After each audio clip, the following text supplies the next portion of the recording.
ক্ষমতা আসলে একরকম, ক্ষমতা যাওয়ার পর অন্যরকম। ক্ষমতা আসার আগে আমরা দেখেছি প্রায় 10,000 চাঁদাবাজির জন্য বহিষ্কার করা হয়েছে, কিন্তু ক্ষমতা আসার পর আমরা দেখেছি বহিষ্কারের জিনিসটা যাদেরকে বহিষ্কার করা হয়েছে তার মধ্যে প্রায় 6,000কে আবার নিজের দলে ফেরানো হয়েছে। দলের ইমেজ নষ্ট করার জন্য পরিকল্পনা করে এ ধরনের প্রোপাগান্ডা ছড়ানো হয়, এ ব্যাপারে আপনি কতটুকু একমত?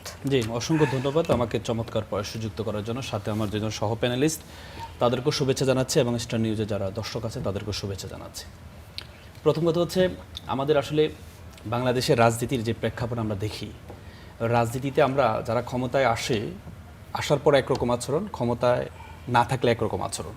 মানে আমরা সবসময় দেখতে পাই যে 180 ডিগ্রিতে যারা ক্ষমতা আসে তারা সবসময় 180 ডিগ্রিতে ইউটার্ন নেয়। আপনি ইতিপূর্বে আপনি যদি এক্সাম্পলগুলো তাকান, দেখেন একসময় যারা তত্ত্বাবধায়ক সরকারের কথাটা নিয়ে আসছিল তারাই পরবর্তীতে ক্ষমতা আসার পর তত্ত্বাবধায়ক সরকারকে বাতিল করেছে। এবং কি যারা ক্ষমতায় যখন ছিল না বলছে সংবিধানকে ছুঁড়ে ফেলে দেওয়া হবে, পরবর্তীতে আবার ক্ষমতা আসার পরে সংবিধানকে এমন অবস্থা ধর্মীয় গ্রন্থের পর্যায়ে আমি বলছি আমি বললাম হচ্ছে আমাদের যে আচরণ, রাজনৈতিক যে আচরণগুলো আমরা দেখি, ক্ষমতা আসলে একরকম, ক্ষমতা যাওয়ার পর অন্যরকম। আপনি দেখেছেন এই যে বিএনপির এবার সরকারি দল ক্ষমতা আসার আগে আমরা দেখেছি প্রায় 10,000 চাঁদাবাজির জন্য বহিষ্কার করা হয়েছে।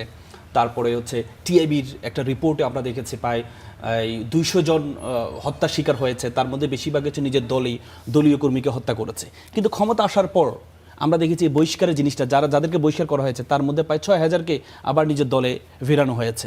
এবং কি আপনি দেখবেন, আপনি জাহাঙ্গীর ভাই একটু আগে বলল যে এখন তো কোনো ঘটনা ঘটছে না, এখন ঘটনাকে আনা হচ্ছে না। আপনি দেখেন ট্রাইব্যুনাল, এই যে আমাদের প্রসিকিউটর সেমুম রেজা, তিনি বিএনপি তথ্য প্রযুক্তি যে বিভাগ আছে সেই বিভাগের সদস্য, বা 1 কোটি টাকা আওয়ামী লীগের একজনের কাছে সে চেয়েছিল যে তাকে মামলা থেকে সরাবে 1 কোটি টাকা, সেটা কিন্তু একেবারে দৃশ্যমান। কিন্তু আমরা কিন্তু পরবর্তীতে বহিষ্কারের কোনো কিছু দেখি নাই।